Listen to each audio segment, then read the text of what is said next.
privilegio tener a Hugo con nosotros aquí conectado. Vamos a silenciar, así no le cortamos la pantalla, ¿verdad?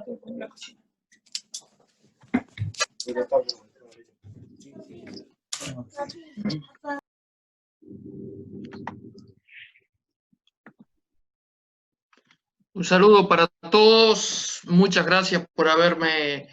La situación del COVID-19, del coronavirus, nos ha hecho a todos nosotros más vulnerables.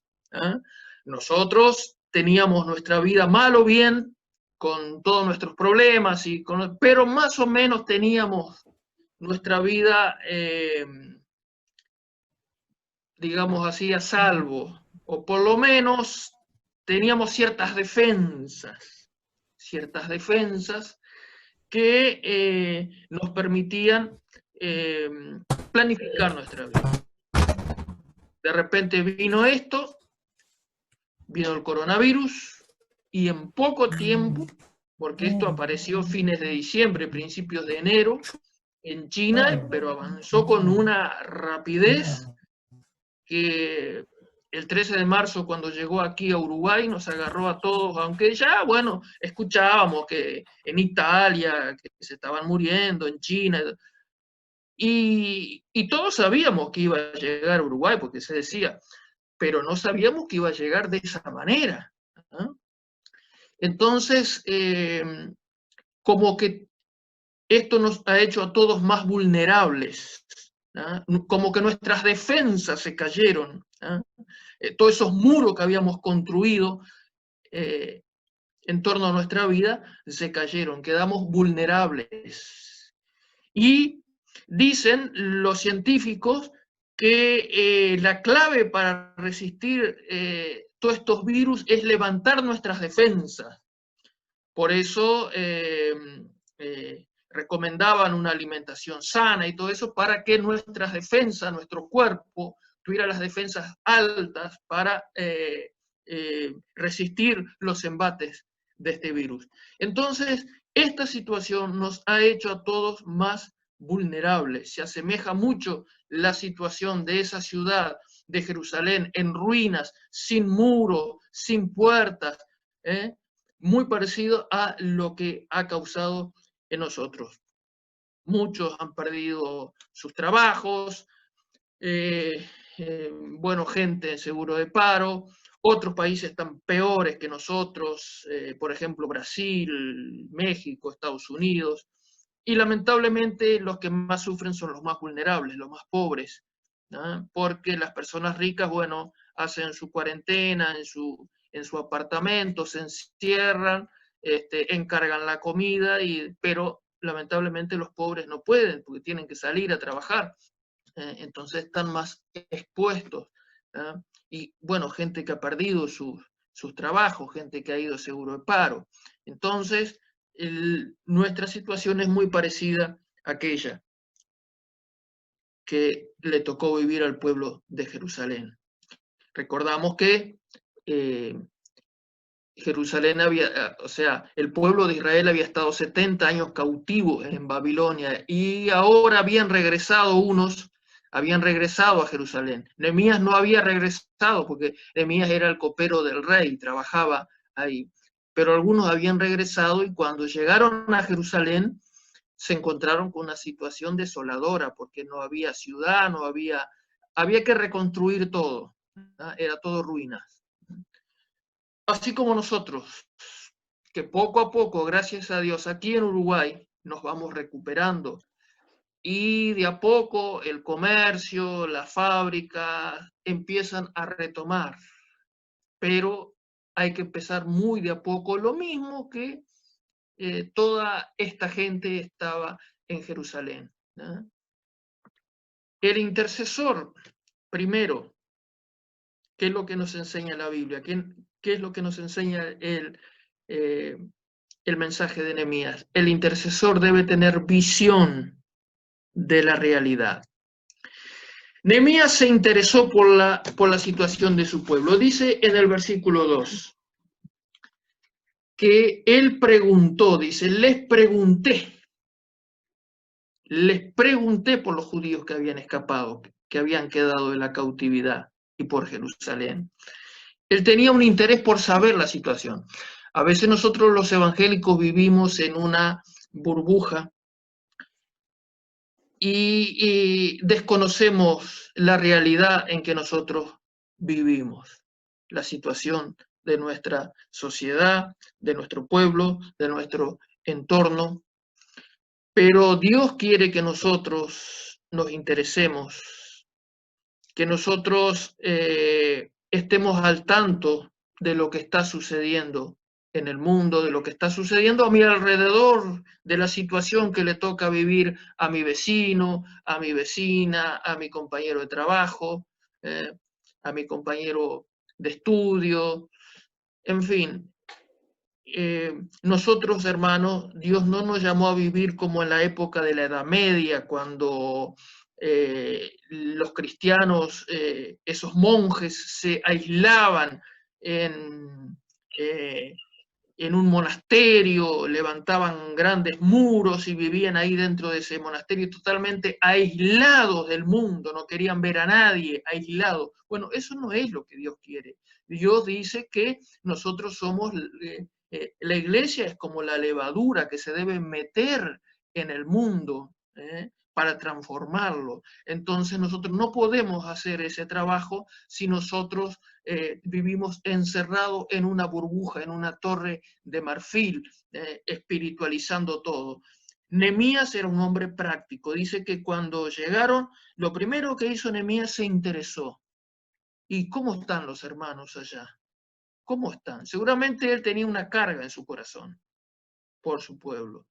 Y dice que él preguntó, él mismo preguntó, no es que le fueron con un chisme o que él se enteró, no, él mismo tomó la iniciativa y él preguntó, él se interesó por la situación. El intercesor debe tener visión de la realidad, porque nosotros los intercesores tenemos que saber por qué interceder. Tenemos que conocer la realidad y saber. A veces, por ejemplo, nos tomó por sorpresa, por ejemplo, todo esto de la ideología de género. Y hace 3, 4 años que venimos como que todo esto como que reventó hace 3, 4 años, pero como que la iglesia no estaba preparada para esto, porque no supimos mirar a nuestro alrededor. Vivíamos tan encerrados en nuestro propio mundo, cantando nuestros coritos, y de repente estalló todo esto y la mayoría de nosotros no supimos cómo reaccionar a todo esto de la ideología de género, del LGTB y todo eso, y muchos otros temas que nosotros desconocemos por vivir encerrado en nuestro propio mundo. Pero entonces el intercesor debe tener visión de la realidad, debe saber qué es lo que se está viviendo. Yo recuerdo cuando recién me convertí, un libro que me fue de mucha bendición fue La cruz y el puñal de David Wilkerson. Y David Wilkerson cuenta que él vivía así encerrado en su mundo. Él era un pastor rural y vivía encerrado en su mundo. Pero un día Dios le empezó a hablar. Y Dios le empezó a mostrar la realidad de las pandillas en Nueva York y todo eso. Y eso fue lo que cambió totalmente su forma de relacionarse con Dios. Cuando él tuvo visión de la realidad, cuando dejó de estar encerrado en su propio mundo. Así que el intercesor debe tener visión de la realidad. También el intercesor debe sentirse identificado con la situación. Dice Nehemías 1:4, después que le dijeron que que la ciudad estaba derribada y eso, en el versículo 4 dice que cuando oí estas palabras, me senté y lloré e hice duelo por algunos días y ayuné y oré delante del Dios de los cielos. Cuando oí estas palabras, dice que lloré y me senté, o sea, se sintió identificado. El intercesor debe sentirse identificado con la situación. No es un profesional de la oración.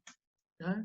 El intercesor no es un profesional, bueno, sale con una libretita, bueno, denme todos los problemas que yo voy a orar por ustedes.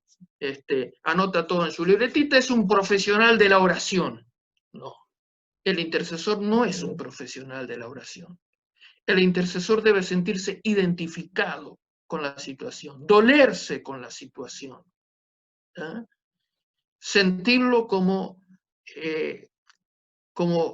que él mismo estuviera pasando esa situación. Debe sentir empatía. La palabra empatía quiere decir ponerse en el lugar del otro. Ponerse en los zapatos del otro, si fuera posible. ¿Ah? Sentir como sentían aquellos judíos, como se sentían en Jerusalén. Así que el intercesor debe sentirse identificado con la situación. Nunca debemos dejar, hermano, que nos volvamos profesionales de la religión, religiosos profesionales. No, siempre debemos tener... El Señor Jesús dice que se dolía con las personas. El propio Señor Jesús lloró ante la tumba de Lázaro, se conmovía. Entonces también nosotros debemos sentirnos identificados con la situación. Nunca debemos dejar que la religión se vuelva una profesión para nosotros. No somos profesionales. La Biblia dice que somos, ¿qué? Discípulos. Discípulos. También el intercesor debe reconocer el pecado. Dice Nehemías 1:6. Él empezó a orar en el 5 y dijo, te ruego, oh Jehová, 1:5, Dios de los cielos, fuerte, grande y temible, que guarda el pacto y la misericordia a los que le aman y guardan sus mandamientos. Mira lo que dice el verso 6. Esté ahora atento tu oído y abierto tus ojos para oír la oración de tu siervo que hago ahora delante de ti, día y noche, por los hijos de Israel, tus siervos. Y confieso los pecados de los hijos de Israel que hemos cometido contra ti. Sí, yo y la casa de mi padre hemos pecado. Ahora, él dice, sí, yo y la casa de mi padre hemos pecado. ¿Por qué fue Israel cautivo a Babilonia 70 años? Por los pecados, ¿no? Eso los profetas lo declaran claramente, Jeremías, Ezequiel, Daniel, Isaías también se había profetizado que por los pecados el pueblo fue llevado cautivo. Ahora, eso había sido más de 100 años antes de Nehemías. O sea que Nehemías no era ni nacido cuando eso. O sea que, ¿qué culpa tenía Nehemías del pecado de Israel? Sin embargo, él se pone en el lugar. Y entonces él dice, y confieso los pecados que hemos cometido. No le echa la culpa a los otros. Es decir, sí, por culpa de nuestros antepasados, que fueron impíos, pecadores, que abandonaron tu ley, abandonaron la ley de Dios, por eso estamos pasando esto. Él se pone en el lugar y dice, sí, yo y la casa de mi padre hemos pecado. El intercesor se pone en la brecha, hermano. El intercesor no anda buscando culpables, no anda buscando culpables, es decir, bueno, como los discípulos, ¿se acuerdan?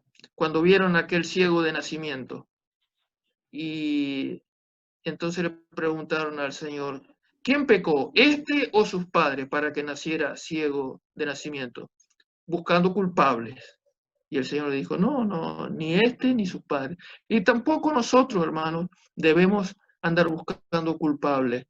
Nosotros tenemos que sentirnos identificados con el pecado, reconocer el pecado. Cuando nosotros oramos por nuestro país, por Uruguay, y no, que por culpa de fulano, de mengano, por culpa de esto, de aquello, de lo que pasó en los años no sé qué.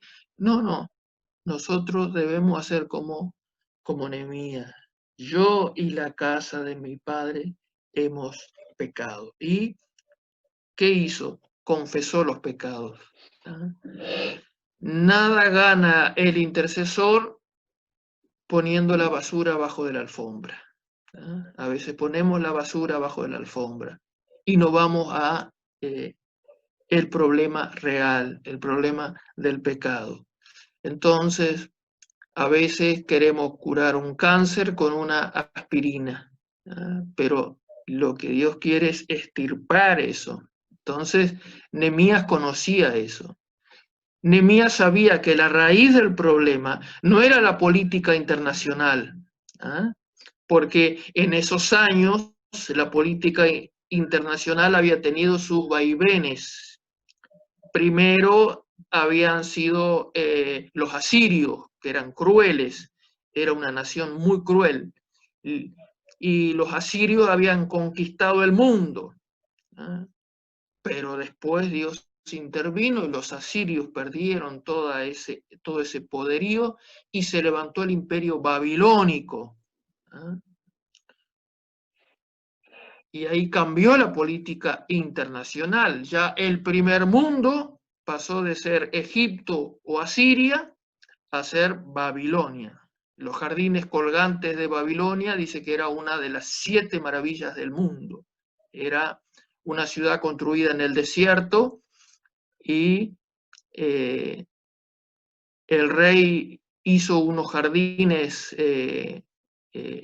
colgantes para su esposa, porque su esposa era de una ciudad, de un pueblo que había muchos jardines y todo eso, y la esposa extrañaba eso, entonces el rey hizo eso para su esposa. Dice que era una de las 7 maravillas del mundo. Era el primer mundo en aquella época.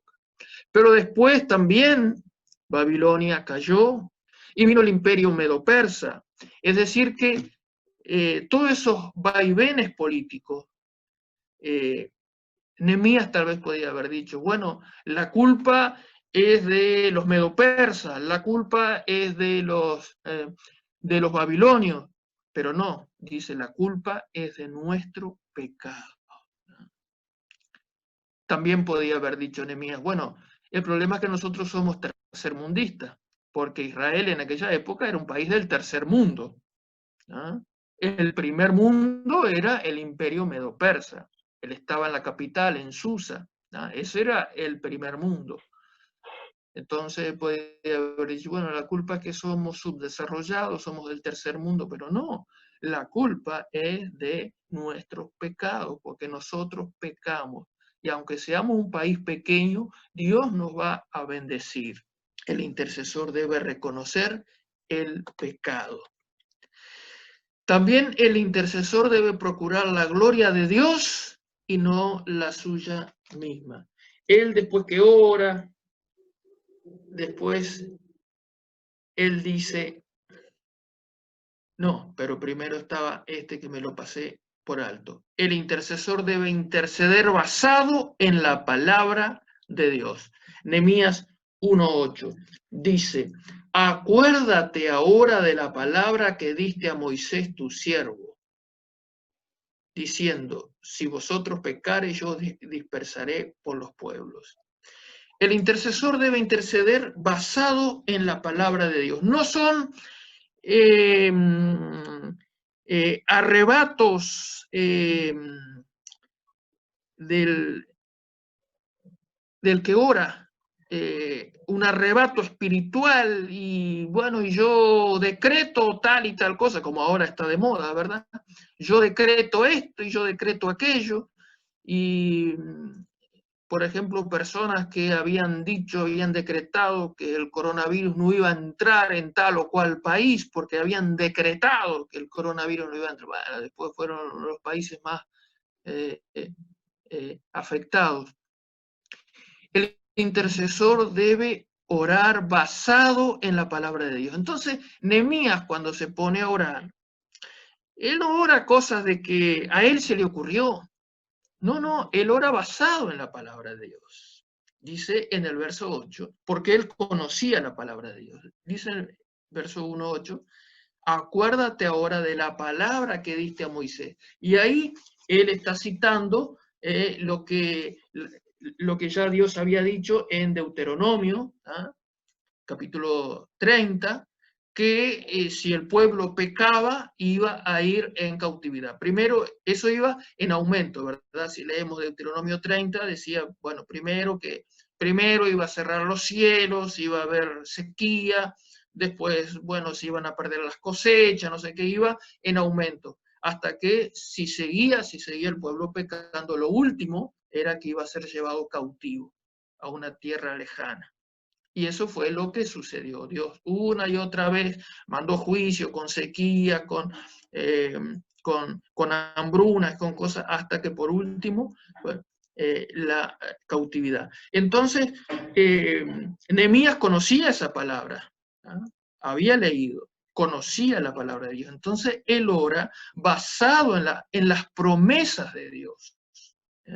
El cristiano debe conocer su Biblia y el intercesor debe conocer su Biblia y cuando ora debe orar basado en la palabra de Dios, no basado en sus propias locuras, en sus propios arrebatos,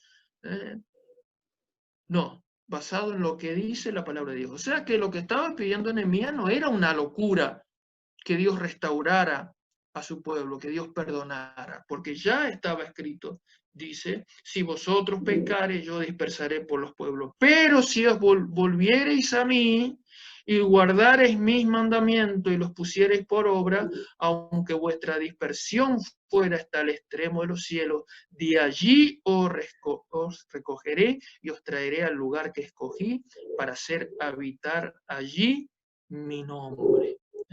O sea que él está orando basado en la palabra de Dios. No era un capricho de Nehemías, era lo que la Biblia prometía, la palabra de Dios prometía. Y después dice, ellos pues son tus siervos y tu pueblo, los cuales redimiste con tu gran poder y con tu mano poderosa. Lamentablemente vemos que hoy en día se lee muy poco la Biblia. Y quienes somos profesores en institutos bíblicos, a veces vemos que lamentablemente algunos llegan al instituto sin haber leído toda la Biblia, sin conocer la palabra de Dios. Y yo me acuerdo que cuando nosotros empezamos el instituto bíblico, ya en la década del 80, cuando entramos al instituto bíblico, la mayoría de nosotros, algunos tal vez sí sabía algo más, pero la mayoría no sabíamos nada cuando nos decían la palabra homilética, no sabíamos qué era eso, hermenéutica, todas esas palabras, nunca habíamos escuchado en nuestra vida esas palabras. Pero ¿qué pasa? Todos conocíamos la Biblia, la habíamos leído, y aunque no sabíamos esas palabras raras, teología, hermenéutica, homilética, conocíamos la palabra de Dios. Habíamos tenido un encuentro personal con el Señor. Entonces, y hoy en día, lamentablemente, la Biblia se ha dejado de leer. Pero el intercesor, hermano, es el que más tiene que conocer la palabra de Dios, porque él se va a basar en las promesas de Dios. En las promesas de Dios se va a basar cuando intercede ante el trono celestial. se basa en que no en sus caprichos, no en cosas que leyó de tal o cual, de tal o cual autor, de tal o cual país muy afamado. No, se va a basar en qué, en la palabra de Dios, en lo que dice la palabra de Dios, no lo que dice un hombre. Entonces el intercesor debe orar basado en la palabra de Dios. Y el intercesor debe procurar la gloria de Dios y no la suya propia. Nehemías 1:11 dice: te ruego, oh Jehová, esté ahora atento tu oído a la oración de tu siervo y a la oración de tus siervos, quienes desean, mire qué lindo, quienes desean reverenciar tu nombre. Reverenciar tu nombre. Lamentablemente, hoy en día muchos no buscan reverenciar el nombre de Dios, sino el suyo propio. Lamentablemente somos tentados, hermanos, somos tentados por esta presión que hay en el mundo, del éxito y todo eso, y del reconocimiento y del aplauso. Y este espíritu del mundo se mete dentro de nosotros los cristianos. Y también nosotros caemos a veces en eso. Y no estamos intercediendo para que el nombre de Dios sea glorificado, sino para que nuestro propio nombre, para que se hable bien de nosotros. Y debemos tener mucho cuidado, hermano, porque todos estamos expuestos a esa tentación. Porque la presión del mundo hoy, toda la prensa y los libros de autoayuda dicen que uno tiene que ser exitoso y las 7 claves del éxito y las 15 claves del éxito y cómo lograr el éxito y qué es lo que pregona, por ejemplo, la nueva era y todo eso. Entonces, el éxito, y muchas veces eso nos marea y no nos damos cuenta que lo que Dios quiere es, como dice Nehemías, reverenciar tu nombre. Nehemías no buscaba reverenciar su nombre, sino que él quería reverenciar el nombre de Dios.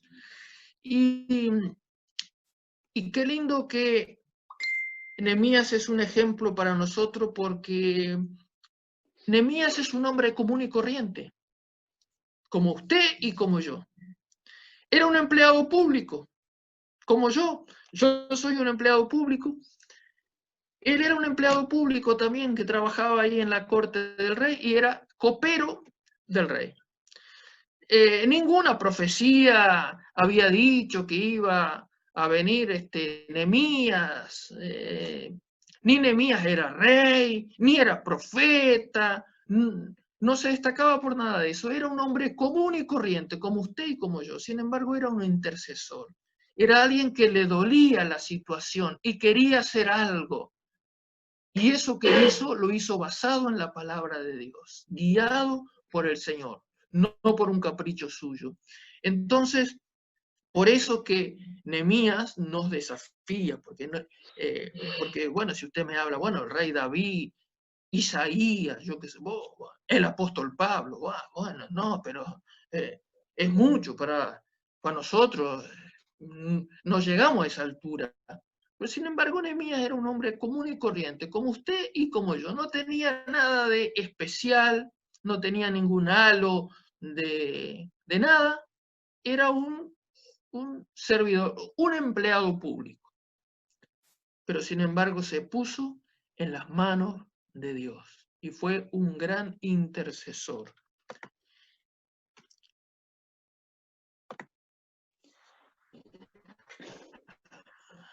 ¿Qué pasó acá? Se me fue. Ahora sí.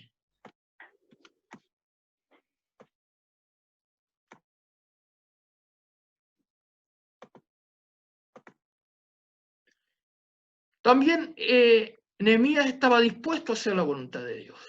Porque a veces oramos, hermanos, y decimos, no, lo mío es la oración. Yo soy muy espiritual. No, yo soy muy espiritual, yo soy un intercesor, no, estoy para orar. Pero sin embargo, cuando Dios nos manda a hacer algo, decimos, no, eso no es para mí, yo soy de la oración, decimos.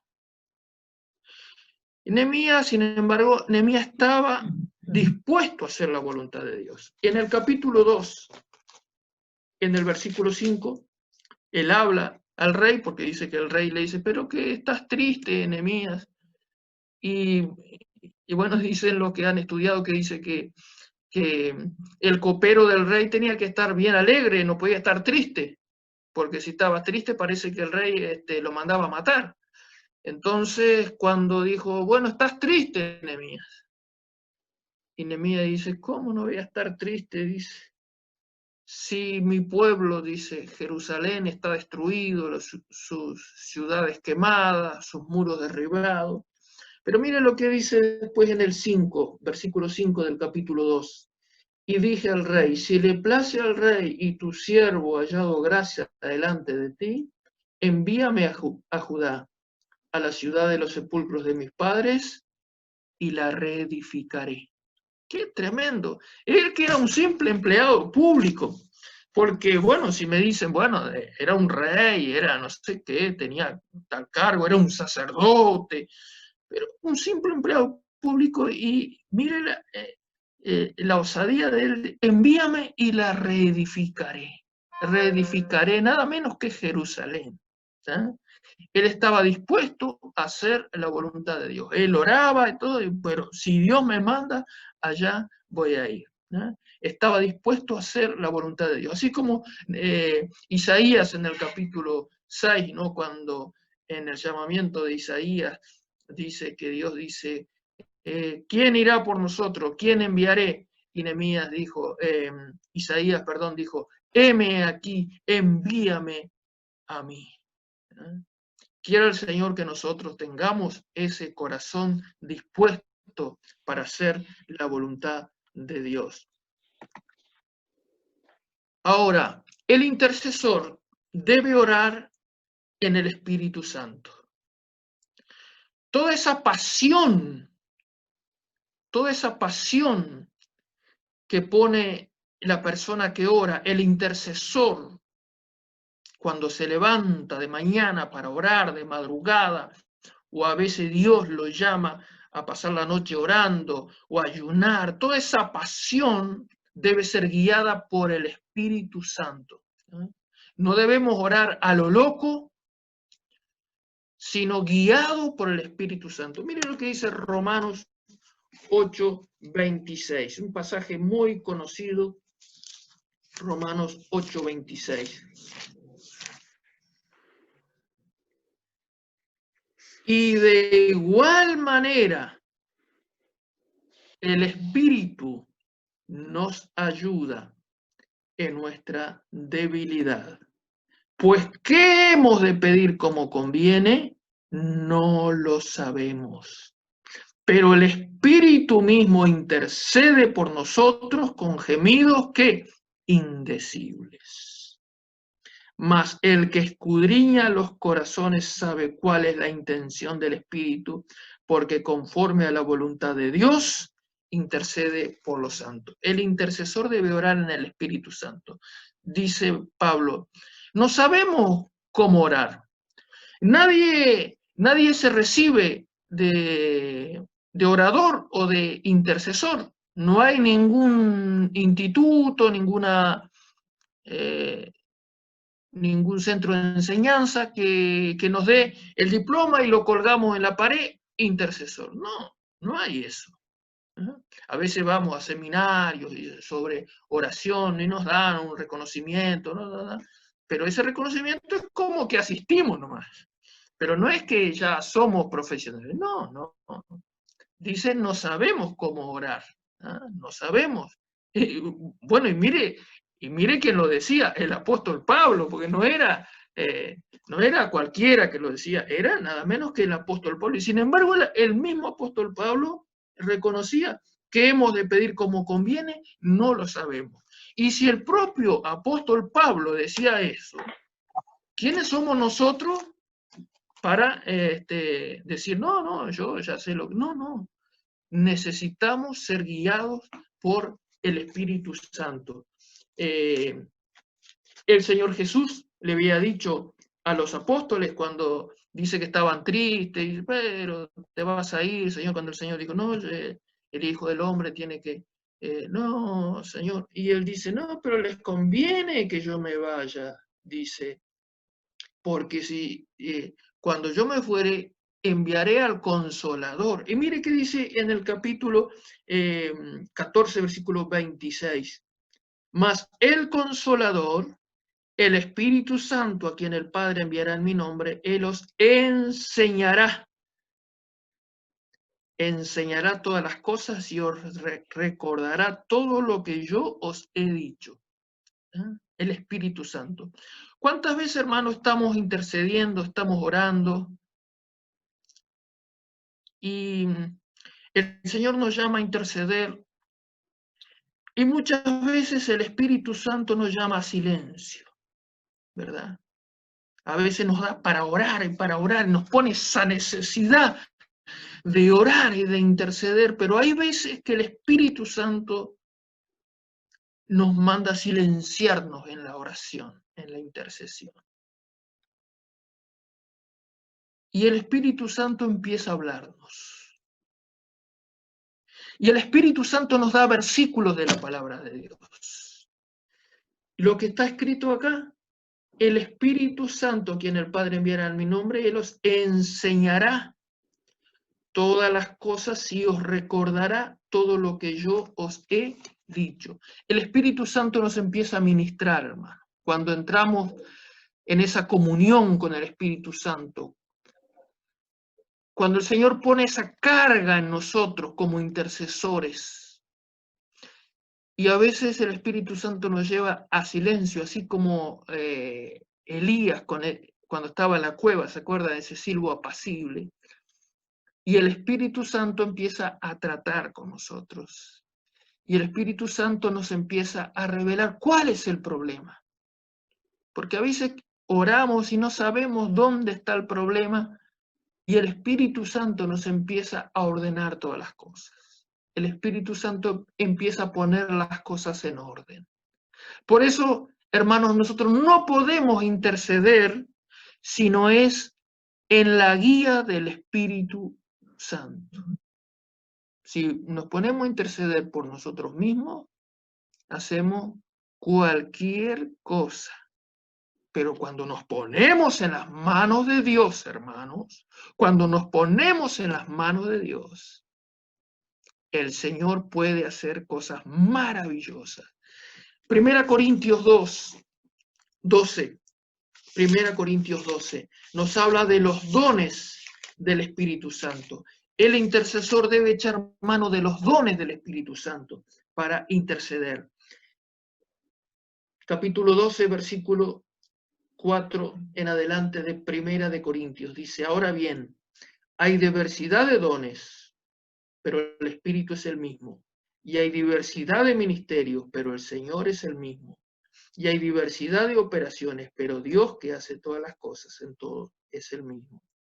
Pero a cada uno les da la manifestación del Espíritu para provecho, porque a este es dada por el Espíritu palabra de sabiduría, a otro palabra de ciencia según el mismo Espíritu, a otra fe, otro fe por el mismo Espíritu, a otro dones de sanidades por el mismo Espíritu, a otro el hacer milagro, a otro profecía, a otro discernimiento de espíritu, a otro diversos géneros de lengua, a otro interpretación de lengua, pero todas estas cosas las hace uno y el mismo Espíritu, repartiendo a cada uno en particular como Él quiere.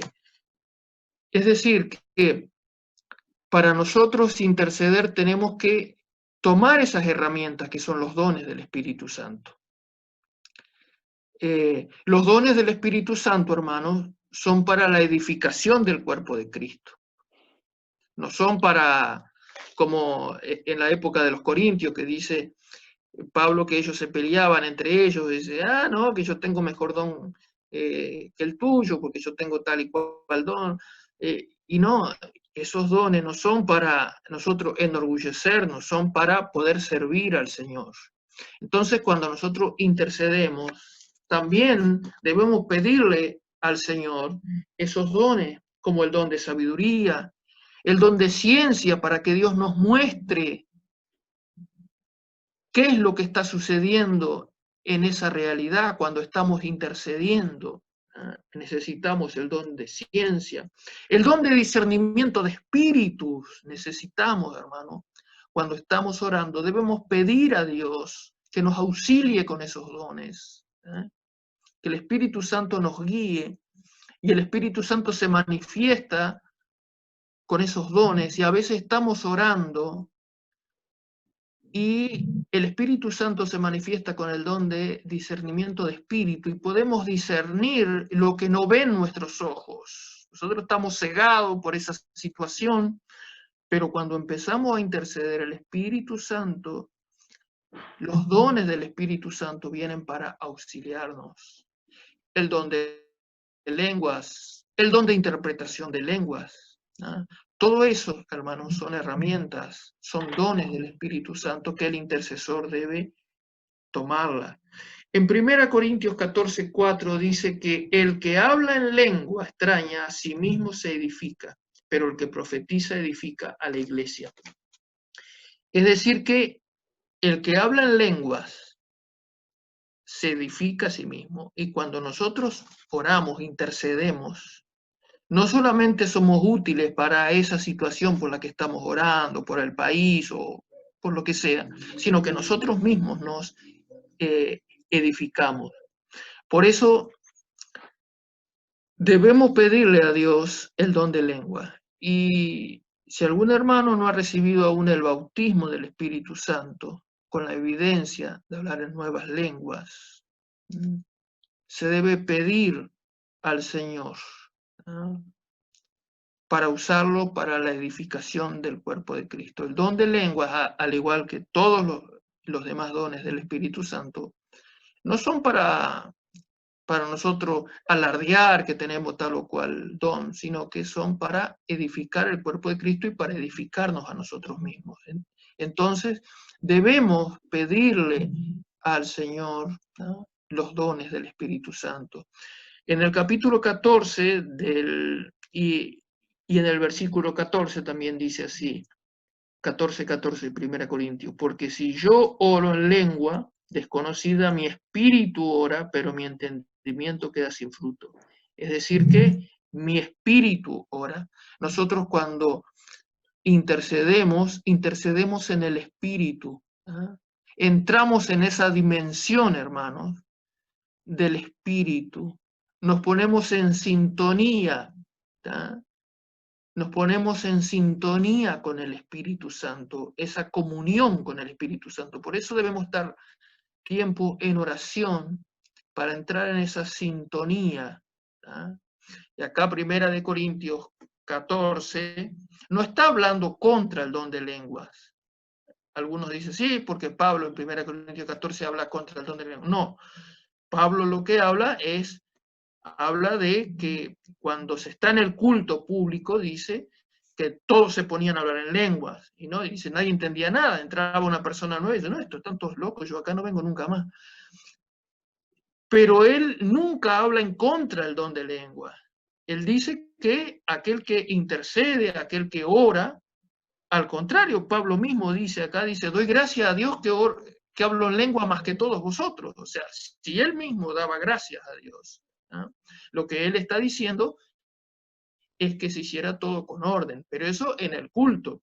Pero nosotros, los intercesores, ¿ah?, cuando estamos en nuestra, como dice el Señor, en nuestro aposento, cerrada la puerta, ahí no hay problema, podemos orar en lengua tranquilamente, porque estamos en comunión con el Señor. Entonces, cuando empezamos a hablar en lenguas, intercedemos en lenguas, hermano, en el mundo espiritual, nos ponemos en sintonía con el Espíritu Santo. Entonces, estamos orando en el Espíritu y no en nuestra propia carne, no en nuestros propios sentimientos, lo que nosotros pensamos, nuestros caprichos, nuestras locuras, porque somos locos, ¿no? Muchos de nosotros, no sé usted, pero yo.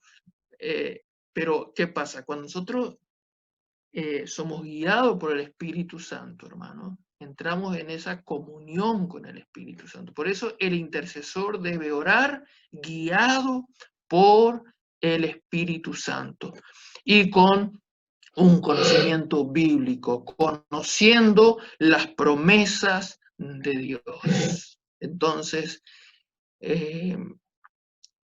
vamos a ser de gran bendición, ¿ah? Cuando nos ponemos en las manos de Dios.